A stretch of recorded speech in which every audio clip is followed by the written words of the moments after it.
chers confrères, chère Madame Hussein, chers professeurs, nous attendons Madame la directrice de l'Agence universitaire de la francophonie, Mesdames, Messieurs, chers amis du Collège Belgique. En ma qualité d'administrateur de ce collège, vous vous doutez bien que je me réjouis d'introduire cette séance qui s'inscrit dans le cadre de la chaire Monde francophone de l'Académie royale de Belgique, et une chaire qui, depuis un an, a retrouvé le chemin de son hospitalité dans le Collège Belgique. Alors cette chaire, elle est évidemment un dispositif éminemment précieux pour une académie comme la nôtre, mais je devrais dire aussi pour des académies comme les nôtres, puisqu'elle remplit une mission essentielle qui est confiée à nos institutions, celle de la coopération et du soutien à la coopération entre des chercheurs belges et singulièrement de la Fédération Wallonie-Bruxelles et des chercheurs étrangers, et sous un prisme qui compte beaucoup pour nous au Collège Belgique, le prisme de la francophonie. Depuis 2019, cette chaire vise à offrir à des chercheurs et des chercheuses francophones issus de pays du Sud une opportunité de mieux faire connaître leurs travaux et donc d'enrichir les réseaux scientifiques en mettant en avant des personnalités majeures dans différents domaines de la recherche. Alors, ce dispositif, vous le savez, c'est le fruit d'un partenariat très remarquable avec l'Agence universitaire de la francophonie et le ministère de la Fédération Wallonie-Bruxelles.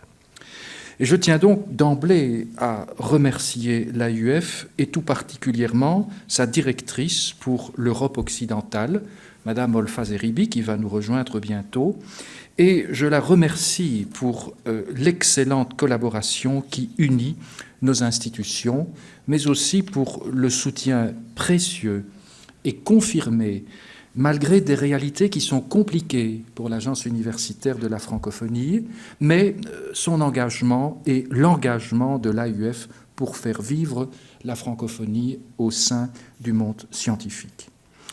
Merci évidemment aussi à nos collègues, nos confrères et nos consoeurs qui se sont engagés dans la préparation de cette nouvelle chaire. Et merci aussi infiniment à la merveilleuse équipe que vous connaissez si vous êtes amis et auditeurs et usagers du Collège Belgique. Merci infiniment à la fameuse équipe des collaborateurs, et je pense singulièrement à M. Quentin Renis, qui est le collaborateur qui est particulièrement en charge de cette chaire des mondes francophones et qui réalise souvent en amont, dans des questions budgétaires, dans des questions de programmation scientifique, un travail infiniment remarquable, et je tiens donc à remercier très chaleureusement et publiquement Monsieur Quentin Renis, qui est parmi nous ce soir, bien entendu. Alors, dans le cadre de cette chaire, entre 2019 et 2025, nous avons accueilli à Bruxelles, ici même, 6 titulaires. Alors, ils venaient du Chili, de la Tunisie, de la République démocratique du Congo, du Brésil, et en général pour des séjours de 3 à 10 mois. Et ces chercheurs ont aussi été accueillis dans nos universités, et ils ont donc pu aussi, dans ce réseautage avec les universités de la Fédération, approfondir leurs recherches.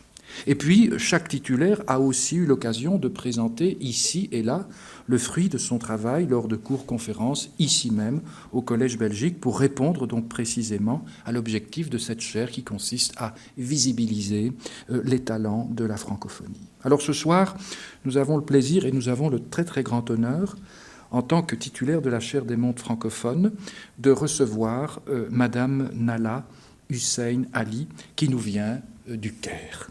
Elle est chercheuse au département de biologie moléculaire de l'Institut de recherche en biotechnologie du Centre national de recherche égyptien. Et dans son domaine, elle est une autorité de référence. Alors, Madame Hussein est arrivée en Belgique depuis quelques jours et elle effectue donc un séjour scientifique de 3 mois sous le parrainage bienveillant et engagé de mon confrère, le professeur Jean-François Collet, professeur à l'Université catholique de Louvain, mais aussi mon collègue, et qui est donc le codirecteur de l'Institut de Duve sur le site de Woluwe-Saint-Lambert. Et c'est la raison pour laquelle, d'ailleurs, durant le temps de ce séjour parmi nous, eh bien, notre oratrice de ce soir, une des oratrices de ce soir, Madame Hussein, sera attachée au laboratoire du professeur Collet. Alors, la séance de ce soir, elle n'a pas été pensée sous la forme habituelle d'un cours-conférence, comme vous l'avez entendu, par exemple, avec le professeur Diboué il y a quelque temps, mais elle a été conçue et pensée sous la forme d'un échange.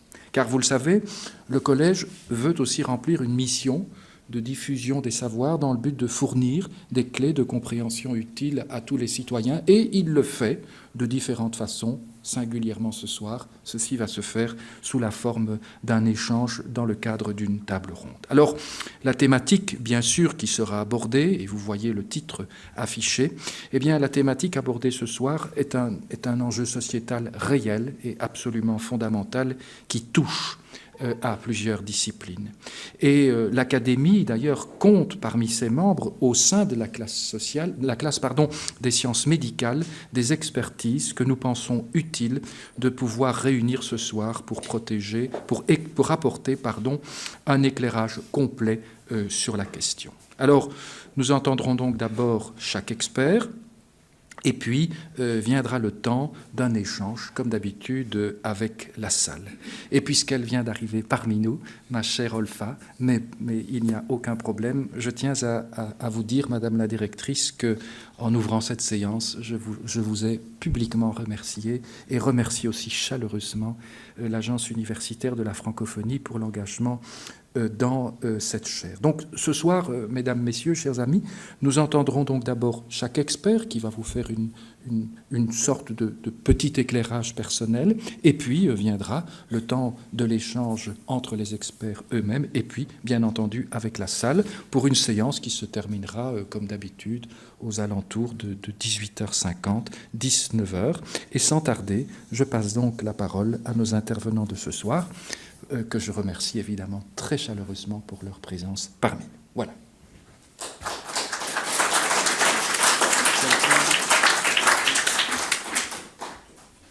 Bonsoir à toutes et à tous. Tout le début, je commence par remercier d'abord l'Académie royale de la Belgique, le Collège Belgique, la Fédération Wallonie-Bruxelles et l'Agence universitaire de la francophonie qui ont permis ma présence aujourd'hui parmi vous, qui ont permis mon séjour ici à Bruxelles. Ce n'est pas ma première bourse de l'Agence universitaire de la francophonie, c'est peut-être ma deuxième bourse. Il y a 20 ans, j'avais reçu une autre bourse pour étudier un diplôme d'université en France, et c'est vraiment un honneur pour moi de recevoir cette chance encore une fois. Donc je vous remercie tous et toutes. J'aimerais surtout souligner l'effort de l'équipe de l'Académie royale qui a fait beaucoup d'efforts pour organiser mon séjour. Monsieur Réuni, Monsieur Morse, sans oublier Monsieur le secrétaire perpétuel, Monsieur Didier Vivier, qui n'est pas là parmi nous malheureusement. Et donc, je commence. Comme vous voyez, comme vous avez lu, le titre, c'est « Joindre les forces contre la résistance aux antibiotiques ». Alors, je commencerai par quelques définitions de base avant de rentrer un peu dans les détails. Selon l'Organisation mondiale de la santé, nous connaissons que les antibiotiques sont des médicaments utilisés pour traiter et prévenir les infections bactériennes. Sur le plan technique, nous savons aussi qu'il y a certaines différences entre les antibiotiques et les antibactériens, mais pour ce soir, on utilise le terme antibiotique pour la simplicité. En fait, les antibiotiques traitent les infections en empêchant la croissance ou en détruisant les bactéries, en ciblant certaines protéines ou certains processus qui sont importants pour les cellules bactériennes. Nous pouvons voir les antibiotiques comme étant un progrès de l'humanité. un des textes les plus anciens qui parle d'une substance avec ce que nous connaissons aujourd'hui comme étant un antibiotique, c'est le papyrus d'Héber. Ok, c'est 1550 années avant Jésus-Christ. Okay, je suis égyptienne, donc pour nous, c'est hier. Et donc, pas à notre surprise aujourd'hui, nous savons que dans ce papyrus, c'est inscrit que les médecins égyptiens avaient traité les maladies cutanées par application d'un mélange de miel et de moisissure de pin. La moisissure de pin, c'est un champignon, et donc ils ont reconnu à cette époque-là que c'était quand même, il avait le potentiel de traiter quelques maladies. Aussi, il y avait des textes dans ce même papyrus, il y avait des textes destinés à protéger le médecin qui pénètre dans l'ambiance ou dans l'entourage du malade. Bon, ce qu'aujourd'hui nous appelons contrôle d'infection. Bon, en Europe, dans ses chefs-d'œuvre, l'Iliade et l'Odyssée, Homère a décrit presque 63 plantes médicinales et que le fameux Achille, quand même, utilisé pour faire guérir les blessures de la guerre. Pour les autres, donc pour les soldats. Aussi, donc presque au Moyen-Âge, un savant arabe de l'Andalousie, Ibn al-Baytar, c'est un pharmacien et un médecin très très connu qui aussi décrit des plantes médicinales avec des effets antibactériens. C'est sûr qu'à cette époque-là, on ne connaissait pas les bactéries comme nous les connaissons aujourd'hui, ni on connaissait le fait des antibiotiques.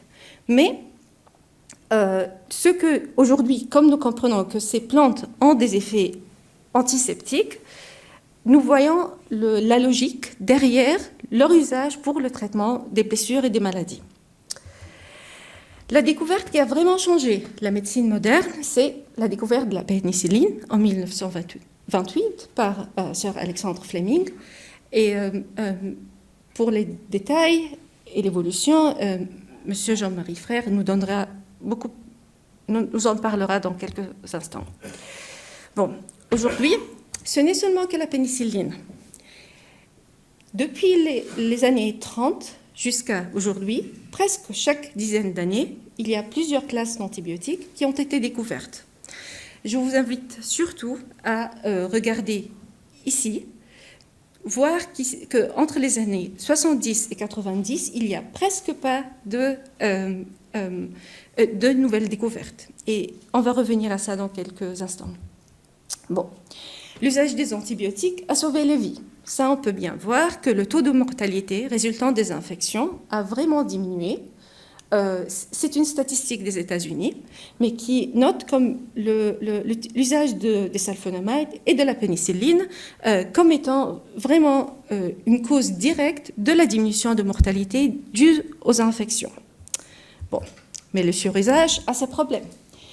Là, vous pouvez voir que pour chaque classe d'antibiotiques, juste après, il y a la lettre R, ce qui veut dire les souches résistantes. Donc, les souches résistantes ont été découvertes. Bon, qu'est-ce que la résistance? Tout simplement, les bactéries évoluent certains mécanismes et rendent leurs infections pour l'homme ou l'animal beaucoup plus difficiles à traiter. Elle parvient à cause des mutations qui ont lieu dans les structures ou les processus ciblés par les antibiotiques. Bon, c'est un phénomène naturel, c'est-à-dire que ça arrive dans tous les cas, mais le surusage des antibiotiques l'aggrave. Bon, la question, est-ce que c'est sérieux? Est-ce que nous devons nous inquiéter? Selon l'Organisation mondiale de la santé, c'est une des plus graves menaces pesant sur la santé mondiale. Elle est sans frontières, c'est-à-dire qu'elle touche toute personne dans tous les pays, à tout âge. Si l'effort contre la résistance aux antibiotiques n'aboutit pas à un vrai progrès, nous risquons en 2050 d'avoir plus que 8000 infections. Bon, regardons de plus près des chiffres, des statistiques. Alors, ici, la comparaison est chaude, c'est entre la Belgique, mon pays d'accueil, l'Égypte, mon pays d'origine. Bien sûr, les deux pays sont différents, notamment le climat, le nombre d'habitants, presque 10 fois plus, l'aire de surface et le revenu. En 2021, en Belgique, il y a eu 1330 décès causés par des bactéries résistantes. La même année, en Égypte, 15 000. Bon, comparant à leurs voisins, la Belgique fait presque 5 mortalités, 5 décès par 100 000 personnes. C'est un peu moins que la moyenne spécifiée par la Commission européenne. Donc la ligne pointillée, c'est la moyenne, ça fait presque 6 personnes, donc la Belgique fait un peu moins. Bon, l'Égypte, 30 ou 35 par 100 000 personnes. Maintenant, il faut regarder ces chiffres aussi avec assez de prudence, vu que, comparant l'Égypte aux autres pays, souvent ce sont des pays de conflit. Et bien sûr, vous pouvez imaginer que dans les pays de conflit, c'est très difficile d'avoir des statistiques exactes, vu les difficultés liées au prélèvement des échantillons, des analyses, etc. Mais au moins, ça nous donne une figure générale. Ici, je partage avec vous une partie de mon travail où nous avons analysé les gènes des résistances aux antibiotiques de 800 génomes bactériens. Donc, ce sont 800 génomes, 800 échantillons qui viennent des hôpitaux égyptiens, donc ce sont des échantillons cliniques. Nous avons visé les 7 bactéries qui sont visées par l'Organisation mondiale de la santé comme étant de priorité, les pathogènes de priorité. Et vous pouvez voir que pour les 7 pathogènes, tous sont résistants à plus que 10 classes d'antibiotiques. La fameuse Escherichia coli, qui est la dernière colonne, et dont vous entendrez un peu parler plus tard, est résistante à plus que 20 classes d'antibiotiques. Bon, et ça seulement dans notre analyse, ce n'est pas toute l'Égypte encore. Bon, ce qui est encore plus effrayant, c'est que parmi tous ces échantillons, il y a eu 9 classes d'antibiotiques. Leurs gènes sont présents dans tous les génomes que nous avons analysés. Ceci peut dire que ces 9 classes d'antibiotiques, on ne pourra pas les utiliser pour traiter les patients. Bon, mais ce n'est que l'homme. Notamment, l'homme contamine l'environnement, l'hôpital, les eaux usées, domestiques, industrielles. Le secteur vétérinaire et l'agriculture aussi contaminent l'environnement. La consommation de produits provenant d'origine animale, si l'homme ingeste, donc ça aussi, ça transmet la résistance, ce qui fait que nous parlons du concept d'une seule santé, qui est la relation entre l'homme, l'environnement et l'animal. Et M. Pierre Lequeux vous en parlera en détail. Bon, quelle solution? Bon, renforcement des mesures de prévention. Donc, des mesures de prévention, de contrôle des infections. Donc, si le nombre d'infections diminue, cela veut dire qu'on utilisera moins d'antibiotiques. Le bon usage des antibiotiques, ça, c'est la responsabilité des patients et des médecins. Les médecins, que prescrire, pour qui, pour quelle durée, quand prescrire. Le patient, ne pas prendre d'initiative, prendre comme indiqué pour la durée indiquée, etc. Et le développement de nouveaux antibiotiques. Et c'est là que vient le problème, mais aussi le rôle des chercheurs. L'Organisation mondiale de la santé nous fait savoir que pour la résistance aux antimicrobiens, l'innovation fait cruellement défaut, et même lorsque les nouveaux produits sont autorisés, l'accès est un sérieux défi. La question, c'est pourquoi ? 1. Le manque de financement.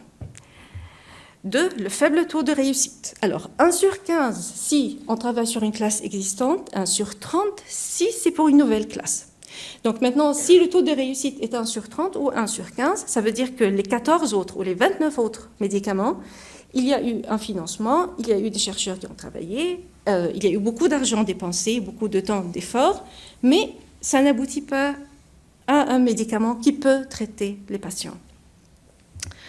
3. La longueur du processus d'autorisation dans la plupart des pays, inclus le mien. Et 4. La difficulté à identifier des nouvelles cibles. Pour découvrir et inventer des nouvelles classes d'antibiotiques, il faudrait d'abord comprendre à fond la physiologie des cellules bactériennes. Et c'est là que j'emprunte la devise de l'Institut de Duve, que mieux comprendre pour mieux guérir. Il faut connaître notre ennemi pour pouvoir lutter contre. Bon, sans rentrer dans les détails trop techniques, les bactéries sont entourées par une paroi cellulaire qui est formée de plusieurs couches. Cela fait que les bactéries sont très protégées de leur environnement. La question qui se pose, comment les bactéries alors perçoivent la présence d'antibiotiques? Comment peuvent-elles savoir qu'elles sont dans un milieu où il y a un antibiotique ou tout autre stress, malgré qu'elles sont bien couvertes par trois niveaux de membrane? La réponse, c'est la présence de protéines transmembranaires, donc protéines membranaires, qui signalent la présence du stress. Nous appelons ça des systèmes à deux composants. Et c'est un peu comme une chaîne de transmission, une chaîne téléphonique. Une protéine sent le stress ou perçoit le stress, le transmet à la protéine, à la deuxième, à la troisième, etc. Donc, un des systèmes sur lequel nous avons beaucoup travaillé dans le laboratoire de M. Collet, c'est le système RCS. Donc, il est composé de protéines qui sont dans la protéine, qui sont dans la membrane de la bactérie. Bon, la question, la présence d'antibiotiques, comment le système peut sentir que l'antibiotique est présent et transmettre cette information? Nous savons de la littérature que la première protéine, F, tout simplement, réagit à la présence des antibiotiques. OK. Mais comment elle transmet cette information? Au cours des travaux que j'ai faits durant ma thèse, il y a presque 8 ou 9 ans, au sein du laboratoire Collet, nous avons vu qu'il y a une interaction entre la protéine F et la protéine A, tout simplement. Du point de vue technique, vous voyez ici une bande noire assez intense. C'est ça ce qui nous indique qu'il y a un complexe entre les deux protéines. Quand on mesure l'activation du système, nous voyons que le système est activé quand le complexe F et A sont formés. OK. Est-ce que c'est seulement la protéine F et A? En fait, avec mon équipe en Égypte, nous avons pu découvrir que la partie périplasmique de D, donc cette partie qui est entourée, aussi joue un rôle de transmission du signal. Bon, maintenant nous connaissons que F et A interagissent, que D aussi transmet le signal. Mais tout ça ne nous fait pas faire de nouvelles classes d'antibiotiques. Alors, avec mon équipe en Égypte, nous avons pu développer un peptidomimique. Ça veut dire une protéine qui imite la protéine RCSF que nous avons appelée F-mimic. Donc, c'est une protéine qui ressemble à la protéine F, mais qui n'est vraiment pas identique. Donc, quand vous voyez, il y a en vert, c'est la protéine F comme elle est présente dans les bactéries, et la protéine qui l'imite, mimic, elle est en bleu. Apparemment, cette protéine dérange vraiment les cellules. Quand on suit la croissance des bactéries, vous pouvez voir la ligne bleue où la croissance est vraiment affectée. C'est-à-dire que la protéine mimic dérange la cellule d'une certaine façon ou d'une autre pour arrêter la croissance des bactéries. Bien sûr, c'est une étape très préliminaire. Il nous en reste beaucoup à travailler et à faire, mais c'est une étape fondamentale pour baser nos découvertes dans la science ou dans la recherche fondamentale pour faire développer des nouvelles antibiotiques. Un autre système sur lequel je travaille, c'est le système EVG-SA. C'est un système qui règle la réponse au stress acide. Donc, comme vous le connaissez peut-être, notre estomac a un environnement très acide. La bactérie Escherichia coli a cette capacité de bien tolérer ce stress. Alors, notre question ici, c'était de vouloir savoir quel est l'interrupteur de ce système, comment ce système est réglé. Donc, c'est comme un interrupteur pour une ampoule, en fait. Et là, nous avons découvert que les bactéries, si elles produisent beaucoup plus de la petite protéine YPDI, elles meurent par stress acide. Elles sont beaucoup plus sensibles au stress acide. Comment? Quel est le mécanisme? Quelle autre interaction? C'est une question très complexe et c'est pour laquelle j'ai fait recours au laboratoire de M. Collet pour essayer, et à son équipe pour essayer de répondre. Bon, les conclusions. L'augmentation de la résistance aux antibiotiques constitue une menace pour la santé mondiale, comme vous l'avez vu. Il existe une urgence internationale à découvrir des nouvelles classes d'antibiotiques. La lutte contre la résistance implique de multiples efforts de la communauté scientifique, clinique et bien sûr la société. Bon, je termine par les remerciements. Je commence bien sûr par professeur Jean-François Collet, qui m'a encadré durant ma thèse, en fait aussi durant mon mémoire, pour tous ses efforts pour la science, pour tout l'effort dans son labo, pour tout ce que j'ai appris de lui. Madame Dr Pauline Leverrier pour tous ses efforts depuis qu'on s'est connus. Toute l'équipe Collet, qui sont en majorité présents aujourd'hui depuis 2012 jusqu'à 2026. Les jeunes chercheurs et chercheuses avec qui je travaille en Égypte, les financements, je répète le remerciement pour l'Académie royale, le Collège Belgique, l'AUF, la Fédération Wallonie-Bruxelles pour mon séjour aujourd'hui et durant les mois qui viennent, mon financement en Égypte et les différentes équipes de recherche avec qui je suis en collaboration en Égypte. Je vous remercie beaucoup pour votre attention et nous sommes prêts pour des questions.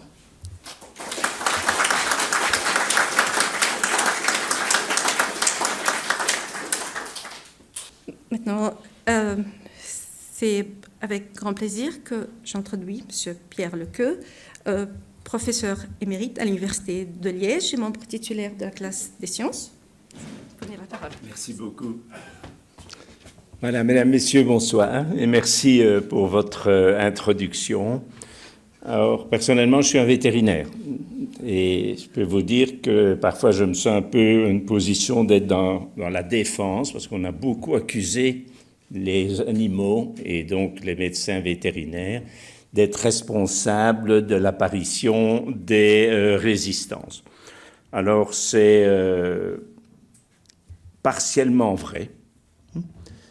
Et je vais essayer de repositionner ça dans le contexte d'une seule santé. Alors, c'est quoi? Ben, c'est un concept qui étudie les interrelations entre 4 acteurs, les humains, les animaux, mais également les plantes et l'environnement dans lequel ils vivent. Alors, première notion importante, c'est que ces interactions vont dans les deux sens. Et pas, la flèche ne va pas dans un seul sens, elles vont dans les deux sens, entre les 4 partenaires. Deuxième remarque, c'est que ces interactions existent pour le meilleur ou pour le pire. Pour le meilleur, ben, par exemple, les animaux fournissent aux humains les protéines animales dont ils ont besoin. Malgré l'augmentation des végétariens et des végans, il y a encore 90% des humains qui ont besoin des protéines animales. Or, c'est le cas principalement chez les jeunes, pour leur croissance, mais c'est également le cas pour les seniors. Vous savez qu'il y a de plus en plus de seniors, et quand on voit les résultats des bilans sanguins, un nombre croissant de seniors sont en carence protéique. Donc, ils ont besoin de plus de protéines. Donc, ça, c'est pour le bon. Pour le moins bon, ben, vous avez entendu parler des zoonoses, des infections qui viennent des animaux, et ça, c'est fréquent. Vous avez entendu parler de la chauve-souris, des rats, des pangolins, pour la COVID-19. Donc, ces zoonoses sont fréquentes, surtout dans les maladies émergentes qui arrivent, et 75% de ces maladies émergentes infectieuses sont d'origine animale. Donc, ça peut aller dans les deux sens. Troisième remarque, ça peut être des boucles, et pas uniquement des interactions. Alors, je prends un exemple. L'industrialisation a, à cause des humains, pollué les océans, l'environnement de métaux lourds, qui ont pollué les poissons, qui ont perdu leur santé en partie, leur fertilité aussi, et qui ont intoxiqué lentement ceux qui consommaient trop de poissons. Comme dit un ami qui est spécialiste dans le domaine, il dit les poissons de mer et d'océan, c'est très bien pour les gens qui sont carencés en métaux lourds. Il n'y en a pas beaucoup. Alors, il y a 2 façons d'agir efficacement pour optimiser la santé de tout le monde. Et la première, c'est une action qui doit d'office être préventive, mais elle doit être à la fois locale et générale, et globale. Si on n'agit que globalement, mais pas localement, ça ne marche pas, et l'inverse non plus. Deuxièmement, l'approche doit être transversale, c'est-à-dire doit concerner les 4 acteurs dont on a parlé, et multidisciplinaire. il faut des médecins, des vétérinaires, des biologistes, des environnementalistes, des agronomes. Tous doivent travailler de pair si on veut vraiment qu'on apporte une amélioration à la situation. Alors pourquoi est-ce qu'il y a eu tant de maladies qui sont apparues, maladies infectieuses? En réalité, c'est logique. L'industrialisation, la mondialisation, la surpopulation ont généré une pollution due à l'accumulation de substances toxiques, d'un changement climatique dû à l'effet de serre, dont vous avez entendu parler, l'accumulation de carbone, la perte de biodiversité, partiellement due à certains comportements humains, et les maladies vectorielles, c'est-à-dire transmises par des insectes, comme les moustiques, les puces, et le changement climatique a également beaucoup changé les choses. Et toute une série de maladies qui n'existaient, par exemple, qu'en Afrique, sont maintenant présentes dans le sud de l'Europe et même certaines chez nous en Belgique. Et il y a l'antibiorésistance.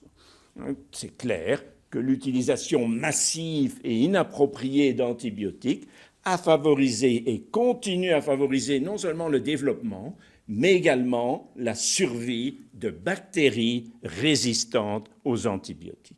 Et il a été démontré que ces bactéries résistantes et les gènes de résistance qu'elles contiennent peuvent circuler entre les 4 acteurs de ce concept d'une santé. Donc ça, c'est évidemment inquiétant, comme l'a mentionné notre conférencier. Alors, comment est-ce qu'on en est arrivé là? C'est très simple. Il y a une forte augmentation de la population humaine au cours du dernier siècle qui a évidemment augmenté les besoins en protéines animales et donc il a fallu produire plus et plus vite. C'est ce qu'on appelle l'élevage intensif hors sol. Antérieurement, il y avait 2 vaches par hectare de prairie et tout le monde était content. Ils mangeaient de l'herbe l'été, ils mangeaient du foin l'hiver et les gaz à effet de serre produits par les vaches, le CO2 et le méthane, suite à la rumination, étaient absorbés par la prairie permanente. Malheureusement, pour l'intensification, on a remplacé ça par des porcs, des poulets et des veaux en batterie, hors sol, avec une pollution nettement supérieure, et avec une hyperdensité de population dans ces batteries qui, évidemment, favorise la contagion des maladies infectieuses et, entre autres, des maladies bactériennes. Pour soigner ces animaux, il a fallu utiliser beaucoup plus d'antibiotiques, mais en plus est arrivé après le concept de métaphylaxie, qui dépend du fameux principe de précaution que vous verrez, je ne défends guère. On s'est dit, il y a un animal malade dans un troupeau, eh bien on va les soigner tous au cas où ils deviendraient également malades d'une maladie bactérienne. Et on a même été plus loin, c'est-à-dire qu'on a administré des antibiotiques avant même que les animaux ne deviennent malades, en titre préventif. Et on a encore été plus loin, c'est-à-dire qu'on a remarqué que cette administration de certains antibiotiques chez certains animaux avait un effet positif sur la croissance de ces animaux, et donc sur la rentabilité des productions animales, et donc on a utilisé ces antibiotiques comme facteurs de croissance. Alors rassurez-vous, l'Union européenne a évidemment mis un holà à ce point de vue-là, comme vous le voyez sur la diapositive. L'Union européenne est très bonne pour les régulations, même si cela se fait parfois au détriment de la compétitivité. Alors, il y a eu 2 directives européennes qui ont été imposées à tous les États membres. La première, en 2006, c'était l'interdiction d'utiliser des antibiotiques pour accélérer la croissance des animaux. Il était grand temps qu'on y arrive. Et deuxièmement, une deuxième directive plus complète, en 2019, qui mentionne que, premièrement, on ne peut utiliser des antibiotiques que sur prescription vétérinaire. Bon, ça vous étonne peut-être, mais dans certains pays, on achetait presque au café du commerce des antibiotiques pour donner aux animaux. Deuxièmement, interdiction d'utiliser des antibiotiques à titre préventif. Il y a vraiment quelques rares exceptions, mais c'est vraiment très, très difficile à les obtenir. Possibilité de réserver des antibiotiques critiques à la médecine humaine, donc ils ne peuvent plus être utilisés en médecine vétérinaire, et last but not least, surveillance permanente de l'usage des antibiotiques et de l'apparition des résistances chez les animaux. Et voilà un exemple ici des différents antibiotiques qui ont été classés en 4 familles. Et donc les vétérinaires doivent d'abord utiliser la catégorie D, c'est ce qu'on appelle les antibiotiques de première ligne. Ils ne peuvent utiliser la catégorie C que si les bactéries sont résistantes aux antibiotiques de la catégorie D, et dans de très rares cas, vraiment exceptionnels, ils peuvent utiliser les antibiotiques de la catégorie B. Par contre, les antibiotiques de la catégorie A sont interdits en médecine vétérinaire et sont réservés à la médecine humaine.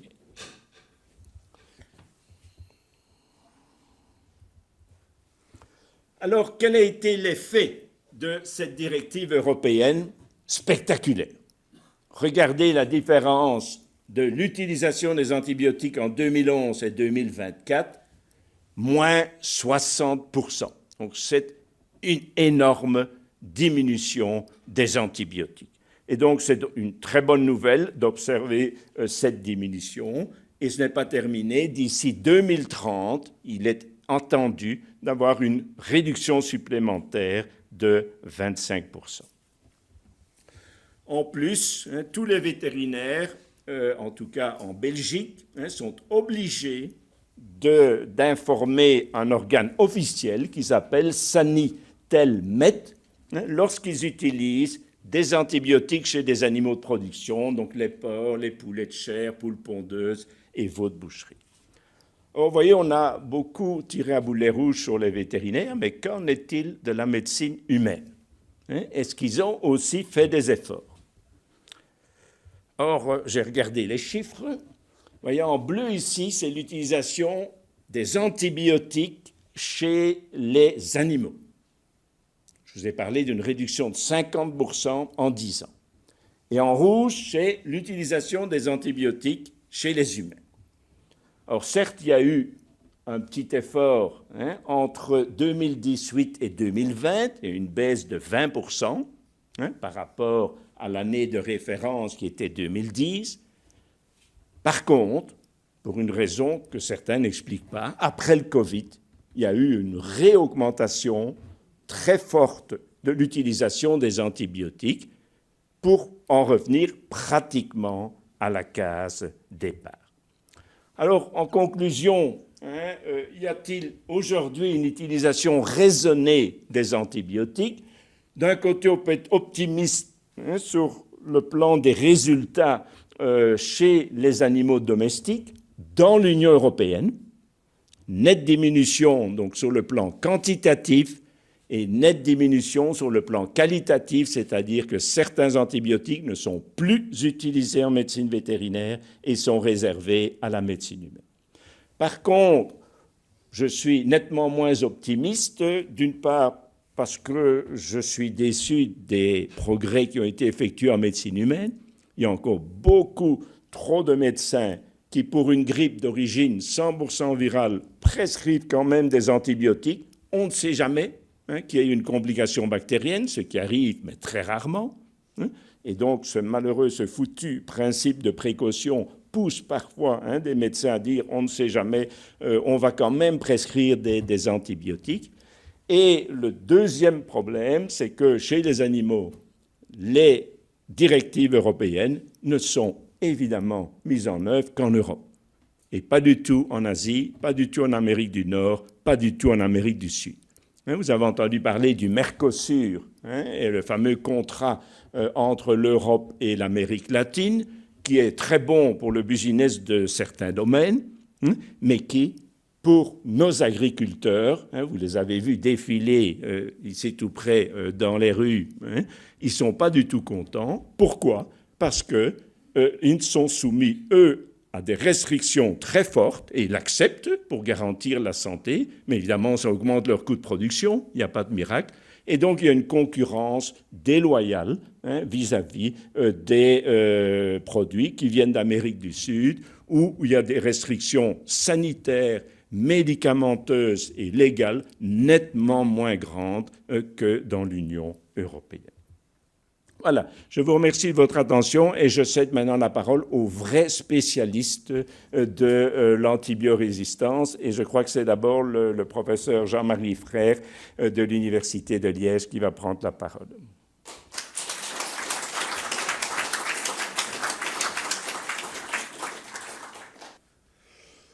Bon, ben, je remercie Pierre d'avoir introduit aussi brillamment ce que je vais essayer de vous raconter. Alors ne vous inquiétez pas, j'ai tendance parfois à être un peu provocateur. Les bactéries font de la résistance. Tout commence dans notre histoire moderne avec cette molécule, la pénicilline G, qu'on a commencé à utiliser de façon assez massive en 1944. Je vais y revenir. Mais ça vaut la peine de faire un peu d'histoire sans remonter à l'Égypte ancienne. La première observation in vitro d'un effet bactéricide de certaines moisissures est due à un Français en 1897, qui s'appelait Duchesne, et on a complètement oublié ses travaux. En 1928, Fleming fait la même observation.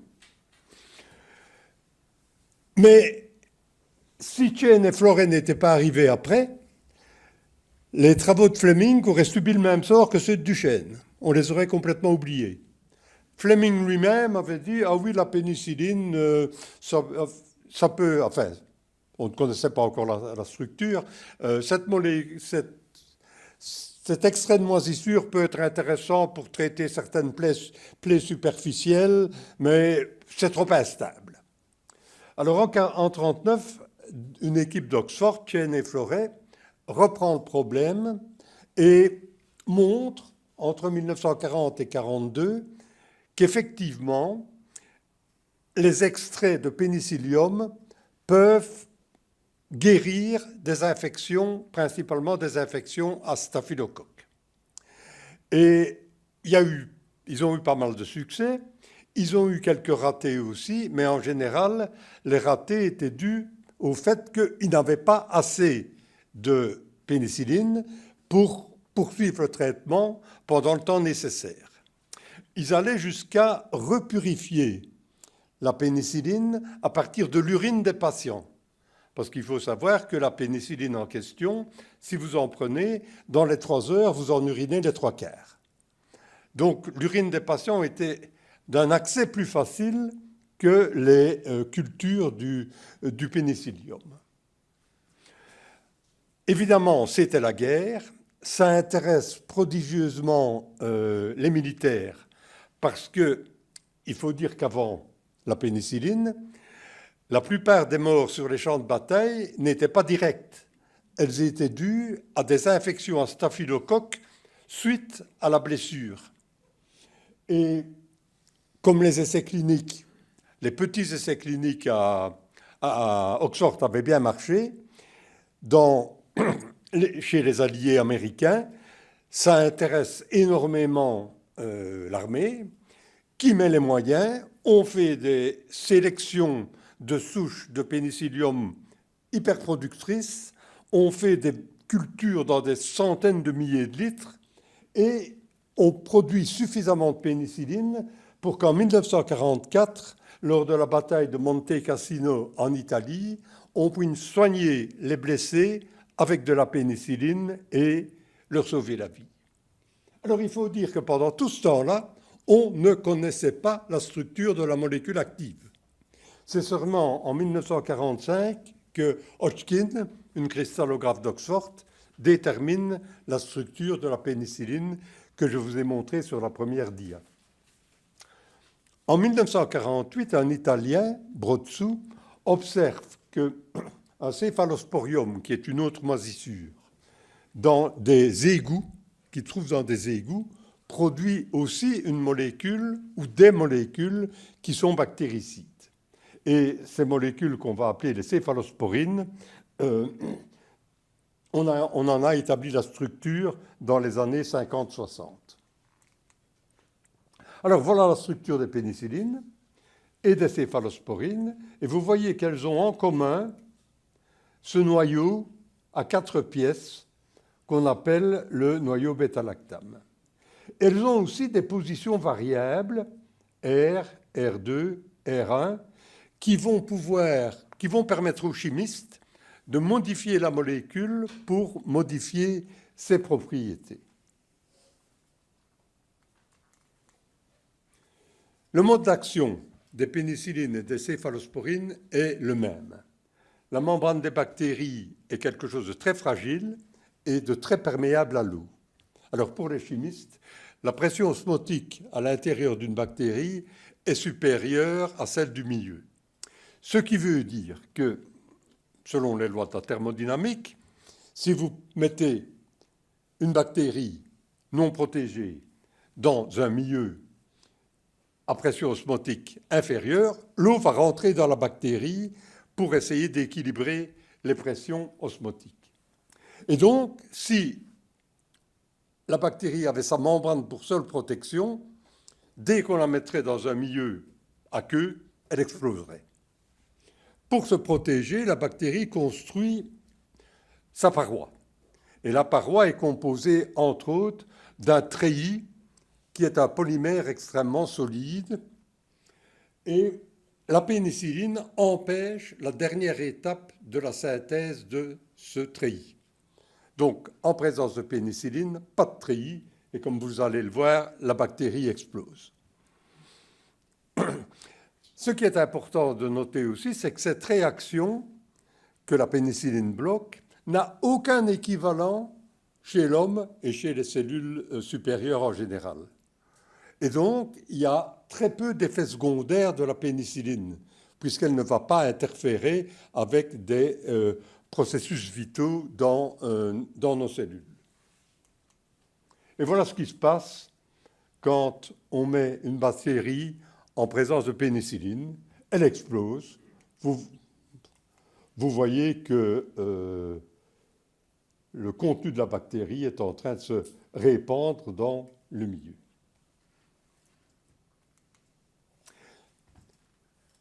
Première utilisation de la pénicilline de façon assez massive dans les années 44.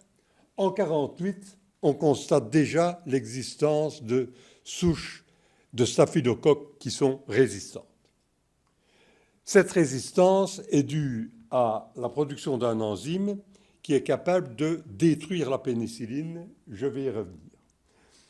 Et on contourne cette résistance. Vous vous rappelez du fameux groupement R qu'on peut modifier. On a contourné cette résistance en modifiant le groupement R et on a fabriqué la méticilline qui n'est pas sensible à l'enzyme de destruction du staphylocoque. Voilà la réaction d'hydrolyse. Ne vous occupez pas des détails, c'est pour les biochimistes. Mais là-bas, vous avez la pénicilline de départ et l'action de l'enzyme conduit à cette molécule-ci. Vous voyez que le cycle à 4 pièces a été ouvert et la molécule qui en résulte n'est plus active du tout.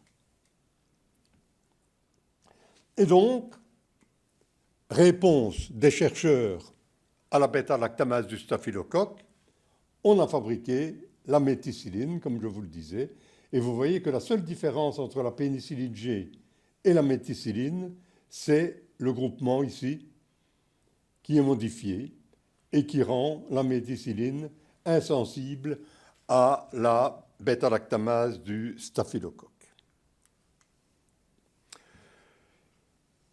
Bon, c'était un premier exemple de résistance et on a pu lutter contre cette résistance en modifiant les fameux groupements R, R1, R2 de la pénicilline et des céphalosporines que je vous ai montrés, mais aussi en synthétisant ou en découvrant dans la nature des inactivateurs de bêta-lactamase.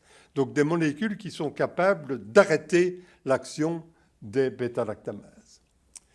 Si on en restait là, ce serait magnifique, mais les bactéries ont réagi. Elles ont été pêchées, on ne sait pas où, des nouvelles bêta-lactamases, et entre autres des bêta-lactamases qui utilisent du zinc comme cofacteur, ce qui était tout à fait nouveau. On suppose que ces bêta-lactamases préexistent dans des souches sauvages et qu'elles sont acquises par échange par les bactéries pathogènes. Aussi, on a constaté un très grand nombre de mutations dans des bêta-lactamases existantes. On change un ou deux acides aminés et en changeant un ou deux acides aminés, on modifie complètement les molécules de pénicilline ou de céphalosporine que la bêta-lactamase est capable d'hydrolyser. Et évidemment, si on administre un bêta-lactame, il est très courant qu'émerge, qu'on sélectionne les souches qui fabriquent une bêta-lactamase qui détruit cette molécule en particulier. Et les bactéries, malheureusement pour nous, elles ont nombre pour elles. 2 chiffres. Ah, qu'est-ce que j'ai fait là? Imaginons que les bactéries aient toute la nourriture qu'elles veulent à leur disposition. Eh bien, si vous partez d'une bactérie, en moins de 48 heures, vous obtiendrez un volume cellulaire égal au volume de la Terre. Vous vous rendez compte de la vitesse à laquelle ces bêtes grossissent, se multiplient. De façon plus réaliste, on passe en moins de 10 heures de 1 cellule à 1 milliard de cellules. Alors, les biologistes vous diront qu'à chaque division cellulaire, il y a des possibilités, des chances de mutation. Donc vous voyez, avec un nombre de divisions cellulaires aussi gigantesque, une mutation, même si elle n'a qu'une chance sur 1 million de se produire, ben vous pouvez être certain qu'elle va se produire parce qu'il va y avoir des dizaines de millions de divisions cellulaires dans votre culture. Et comme vous l'a expliqué Pierre, la sélection des souches résistantes s'est faite suite à la surutilisation des antibiotiques en médecine humaine et vétérinaire. En médecine humaine, comme l'a dit Pierre, on ne prévoit pas de diminution. Ça va même augmenter, on augmente probablement de 40% d'ici 2040. L'usage non approprié, les infections virales par exemple, comme Pierre vous l'a dit, en Europe, il y a quand même une tendance à la diminution, 10-15%. Dans le reste du monde, ça augmente, principalement aux USA et dans les BRICS. Dans les pays pauvres, le problème n'est pas tellement une surutilisation, mais un problème de distribution libre et de produits frelatés. On vous vend comme antibiotiques des mixtures qui contiennent en fait 10% de ce qu'il faudrait contenir, et les spécialistes vous diront que c'est encore pire pour favoriser l'apparition de résistance. Les bactéries, évidemment, ne connaissent pas les frontières. Une bactérie résistante qui apparaît ici peut se retrouver demain en Alaska. Et en plus, même si la bactérie résistante n'est pas pathogène, elle peut refiler ces gènes de résistance à des bactéries pathogènes parce que les bactéries échangent allègrement leur matériel génétique. En médecine vétérinaire, nous avons les usages thérapeutiques, prophylactiques ou, pire, les facteurs de croissance. On prévoit aussi une forte augmentation dans le monde. Dans l'Union européenne, à cause des interdictions dont Pierre vous a parlé, il y a une très nette diminution de l'utilisation des antibiotiques en vétérinaire. En Belgique, c'est encore mieux. Il y a une organisation qui s'appelle l'AMCRA qui réunit des associations de vétérinaires, de fermiers, de compagnies pharmaceutiques et Sciensano, et aussi des universités, et la diminution est encore plus marquée que dans le reste de l'Union européenne. Par contre, BRICS et USA, là, la consommation va doubler. On avait prévu que la consommation doublerait entre 2010 et 2030. Aux USA, le lobby de l'industrie agroalimentaire est parvenu à faire croire aux parlementaires que l'augmentation d'antibiorésistance était due à la surutilisation en médecine humaine, alors que les 2/3 des antibiotiques consommés le sont en médecine vétérinaire. Alors, vous imaginez la gymnastique intellectuelle qu'il faut faire pour croire, pour les croire. Dans certains pays, entre autres d'Amérique du Sud, le vétérinaire prescrit et fournit les antibiotiques. Magnifique cercle vicieux. Hein? Petite scène. Le vétérinaire. Monsieur le fermier, je viens d'examiner votre troupeau. Vos bêtes se portent parfaitement bien. Mais je vais vous prescrire des antibiotiques. Vos veaux grossiront plus vite. C'est 50 $ pour la consultation. Attendez 5 minutes. Il va à sa voiture, il revient. Et voilà vos antibiotiques, c'est 2000 $. Vous voyez le genre d'histoire, quoi. Et les accords Union européenne-Mercosur, comme vous le disait Pierre, il y a la concurrence déloyale, mais aussi la contribution importante à l'antibiorésistance. Et je dois dire que suite à une émission sur ces accords que j'avais vus à la télévision, j'ai envoyé un mot à M. Peter Timmermans, que vous connaissez probablement tous, hein, le patron de la FEB, en lui demandant si, à son avis, les bénéfices des membres de sa fédération valaient quelques dizaines de milliers de décès prématurés. Vous devinez que je n'ai pas eu de réponse de M. Peter Timmermans. Les solutions: prendre conscience du problème, comme vous l'a dit Pierre, faire peut-être dans le domaine l'équivalent, instaurer l'équivalent du GIEC pour suivre la situation, une utilisation rationnelle des antibiotiques, un diagnostic rapide qui permettrait de cibler la bactérie responsable de l'infection par un antibiotique aussi spécifique que possible. Cette spécificité permettrait entre autres de respecter la flore intestinale, je vais y revenir, et aussi éviter l'interruption précoce de traitement. La flore intestinale, c'est nous. Elle nous aide à bien vivre. Mais elle contient des gènes de résistance aux antibiotiques. Donc si vous administrez trop d'antibiotiques, vous sélectionnez dans votre bonne flore intestinale des bactéries résistantes, mais qui vont pouvoir refiler leurs gènes de résistance à des souches pathogènes. Et c'est là, évidemment, qu'est tout le problème. En vétérinaire, suivre l'Union européenne et réglementer de façon drastique l'utilisation d'antibiotiques. Et enfin, je reviens à un de mes dadas, financer la recherche fondamentale, y compris la surveillance et le dialogue avec les acteurs de terrain que sont par exemple les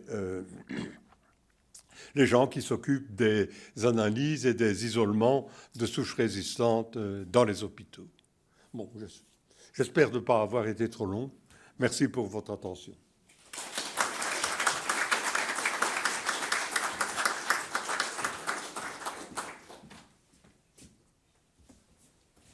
Merci Jean-Marie. Bonsoir à tous et à toutes. Donc, avant que nous ne passions à la suite de la soirée et à la séance de questions-réponses, je vais encore prendre quelques minutes pour vous parler brièvement des quelques nouvelles molécules qui sont en développement. Et comme vous allez le voir, il n'y a pas grand-chose à dire, malheureusement. Alors, vous avez déjà entendu parler amplement du problème de la résistance des bactéries aux antibiotiques. Vous avez entendu parler du mode d'action de certains antibiotiques, de certains mécanismes aussi de résistance.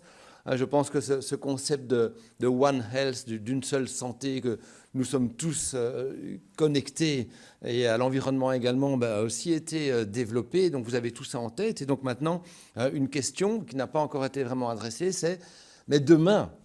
Vous avez compris que le problème des bactéries résistantes ne va pas disparaître. Ces bactéries sont là et ce problème-là va même augmenter, le problème de la résistance. Donc comment est-ce que nous allons faire? Alors, on peut évidemment diminuer l'usage et il y a les différentes solutions qui ont été abordées par mes collègues précédemment, mais qu'en est-il des nouvelles molécules? Qu'en est-il, par exemple, de la recherche fondamentale? Qu'a-t-elle permis de mettre au point? Alors, ici, j'ai quelques dias pour vraiment laisser après assez de temps à la discussion. Donc, je me suis basé sur un rapport qui est publié chaque année par l'OMS. Vous avez la couverture de ce rapport-là qui est montré à la droite de ma dia.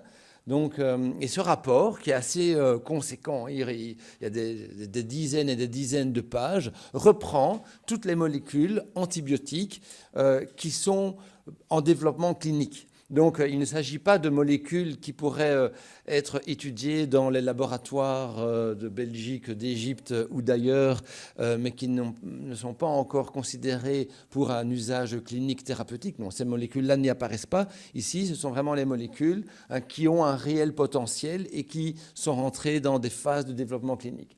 Alors, on parle de pipeline, donc je m'excuse pour ce mot anglais, mais dans ce pipeline, on trouve aujourd'hui une trentaine de molécules seulement, une trentaine de molécules antibactériennes traditionnelles. Pourquoi traditionnelles? Parce qu'il y a aussi d'autres moyens qui sont étudiés pour lutter contre les bactéries, comme les phages, par exemple. Peut-être qu'il y aura des questions sur les phages tout à l'heure.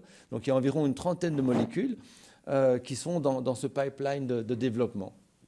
Alors la plupart de ces molécules sont au début de ce pipeline de développement. Et il faut savoir que quand une molécule rentre dans ce développement clinique, commence les essais cliniques, en fait, elle a beaucoup de chances d'échouer. Le nombre de molécules qui vont rentrer dans cette phase de développement-là et qui vont arriver au bout et qui vont finir sur le marché et qui vont finir par être utilisées pour soigner les patients, en fait, il y en a très très peu qui vont arriver au bout.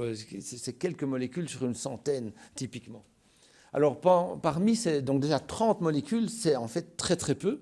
Si à ça vous rajoutez le fait, comme ça a été très bien expliqué par mes collègues, si vous rajoutez le fait que les bactéries, tôt ou tard, deviendront résistantes à ces nouvelles molécules, ça veut dire qu'en fait c'est un nombre qui est ridiculement bas. On a besoin de beaucoup plus de molécules pour trouver les antibiotiques qui nous protégeront demain et après-demain.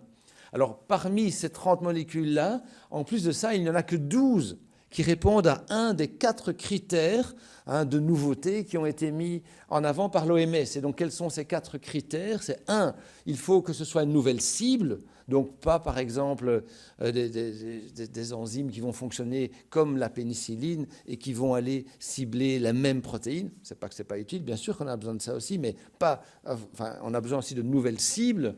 Il faut aussi trouver un nouveau mode d'action. Donc, du coup, ça définit une nouvelle classe d'antibiotiques. Et alors aussi, essayer d'éviter les résistances croisées. Pourquoi? Ça, c'est un concept qu'on n'a pas encore abordé. Mais c'est qu'en fait, quand les bactéries ou quand une bactérie donnée trouve un mécanisme de résistance face à l'antibiotique A, eh bien, en fait, parfois, ça va lui permettre aussi de lutter contre l'antibiotique Z. Alors que ces deux antibiotiques ont des moyens d'action différents, en fait, le mécanisme de résistance va permettre de lutter, de résister aux deux antibiotiques. Et donc, seulement 12 des nouvelles molécules en cours de développement répondent à un seul de ces 4 critères. Donc, vous avez compris, on n'est vraiment pas très, très riche et le pipeline est quasi sec. Alors, ici, je vais passer ceci pour Voilà. Alors, parmi ces 12 agents innovants, alors ici, c'est une dia qui va parler à certains spécialistes, mais pas à tout le monde. Hein, mais vous avez vu, j'ai mis en rouge quelque chose ici, c'était l'enveloppe, les membranes, et je vais y venir. Alors, ces 12 agents innovants vont cibler des molécules, des protéines qui participent à différents processus dans les bactéries. Donc, si vous allez voir dans le bas de ma dia, vous voyez un inhibiteur de FTSZ, c'est très compliqué. Hein, ces 4 lettres-là, en gros, ça veut dire que là, on va essayer de bloquer la division cellulaire. Hein, Jean-Marie vous expliquait que si on partait d'une cellule et qu'on lui donnait à elle et à ses filles tout ce dont elles avaient besoin pour se multiplier et se diviser toutes les 20 minutes, on remplirait le volume de la planète en 48 heures. Hein, donc ici, en ciblant FTSZ, on va empêcher cette division. On va empêcher une cellule mère de se couper en deux pour donner naissance à 2 filles. Alors, les autres antibiotiques qui vont cibler la topoisomérase, Fabi, là, on va essayer de lutter contre le recopiage de l'ADN, on va essayer de lutter contre la synthèse des acides gras. Je vais juste vous dire encore un mot, pendant 2-3 minutes, et puis on passera aux questions sur ce que j'ai mis en rouge. C'est la sélection d'agents qui vont essayer de lutter contre les membranes, de déstabiliser les membranes bactériennes. Et ça va me permettre alors de faire aussi un petit lien avec la recherche fondamentale et de revenir à la fin de la présentation de Nala, si vous vous rappelez, parce qu'il y a déjà quasi 1 heure. Donc Nala vous a parlé de ce système RCS. Il y avait la protéine F, la protéine A. Vous vous rappelez sur les dias de Nala, donc ces protéines-là se trouvent dans ce qu'on appelle l'enveloppe des bactéries. Je simplifie parce que toutes les bactéries n'ont pas la même enveloppe, mais on va considérer ici que leur enveloppe ressemble à ceci. Donc cette enveloppe est complexe. Il y a une série de couches. Donc ici, vous pouvez distinguer 3 couches. Il y a la couche brune du dessous, la couche brune du dessus. Et si vous regardez au milieu, il y a encore une autre couche au milieu qu'on appelle le peptidoglycane. Donc il y a 3 couches. Et en fait, toutes ces boules que vous voyez apparaître sur ma dia, ce sont des protéines qui vont construire ces 3 couches. Et en fait, la plupart des protéines que vous voyez là, elles ont été identifiées, découvertes au cours des 20 dernières années. Alors, la pénicilline, vous vous rappelez en quelle année? Voilà, 28, 40, 45, ça dépend si c'est sa découverte, son utilisation et ainsi de suite. Mais donc, bon là, ça commence à dater, 70 ans, 80 ans, 100 ans. Et la plupart des autres antibiotiques qui sont utilisés en médecine aujourd'hui ciblent des protéines qu'on connaît depuis des dizaines d'années.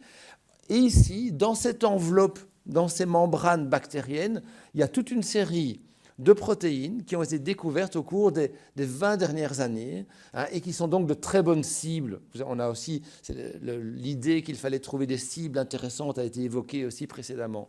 Donc ces protéines-là sont nouvelles, enfin elles sont là depuis des milliards d'années, mais on les a découvertes récemment. Et donc ce sont des cibles attractives. Pourquoi? Parce que cette enveloppe, ces membranes-là, les bactéries en ont absolument besoin. Non seulement pour vivre, mais aussi pour se défendre contre les antibiotiques. Parce que la pénicilline est petite, donc elle parvient, elle, à passer ici.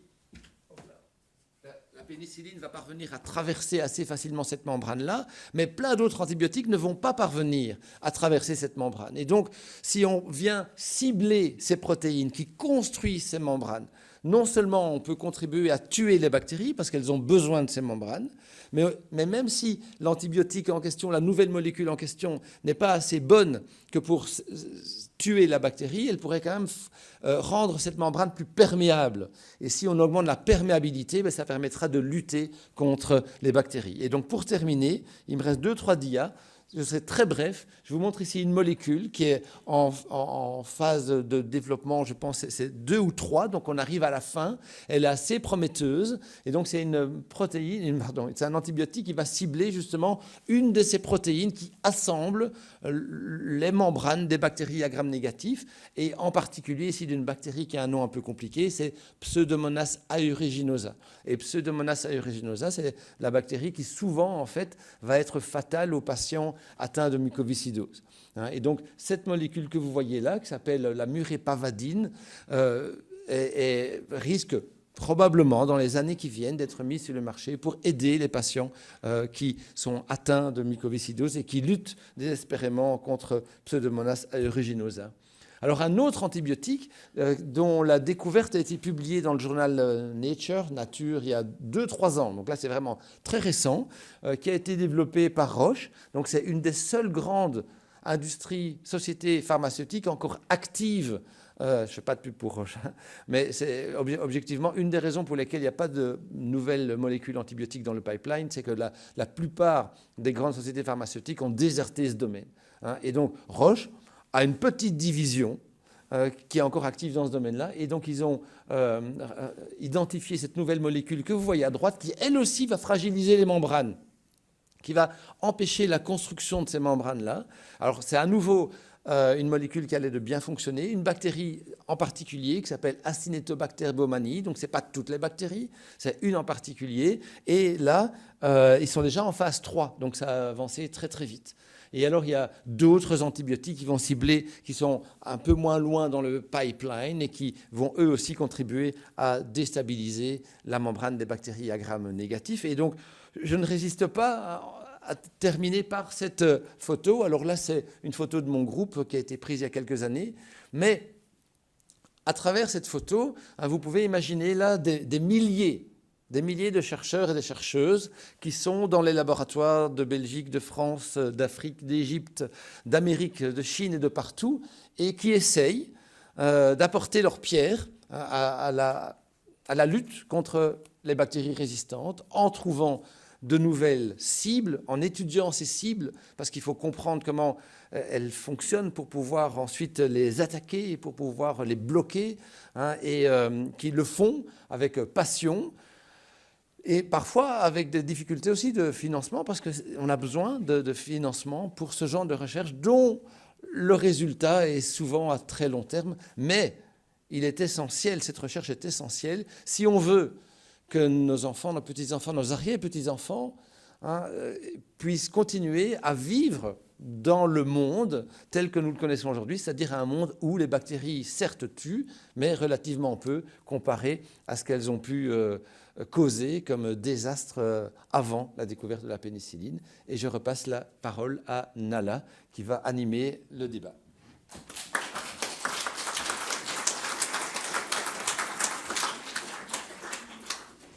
Eh bien, merci infiniment pour cette belle table ronde, pour, chers confrères, vos contributions réciproques, et puis Madame Hussein pour toute l'expertise que vous nous amenez dans le cadre de cette chaire de l'AUF.